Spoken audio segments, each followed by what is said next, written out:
Word ফাইলটি open করার পরে এখানে আমরা একটি টাইপিং করব। আমি বাংলায় টাইপিং করতেছি, আমার সোনার বাংলা এই লেখাটা আমি লেখার পরে এটাকে পিডিএফ ফাইল কনভার্ট করব। কিভাবে পিডিএফ ফাইল কনভার্ট করে সেটা আপনি ভালো করে লক্ষ্য করুন। আমার সোনার বাংলা এই লেখাটা লিখলাম, লেখার পরে এটাকে আমি পিডিএফ করব। এখানে আপনি যে কোনো লেখা লিখতে পারেন, বাংলা ইংলিশ, সেটা অ্যাপ্লিকেশন হতে পারে বা অ্যাসাইনমেন্ট হতে পারে বা যে কোনো ডকুমেন্ট হতে পারে, গল্প হতে পারে, কবিতা হতে পারে। তাহলে আপনি ওয়ার্ড ফাইলটা কীভাবে পিডিএফ ফাইল করবেন সেটা আপনাকে জানতে হবে। এটা এমন কোনো কঠিন কাজ নয়। এই ফাইল পিডিএফ করার জন্য আপনাকে যেতে হবে ফাইলে।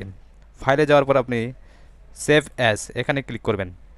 এখানে ক্লিক করার পর ব্রাউজ, মানে আপনি যেখানে ফাইলটি সেভ করবেন ব্রাউজ করবেন। মনে করেন আমি ডকুমেন্টে ফাইলটি সেভ করব।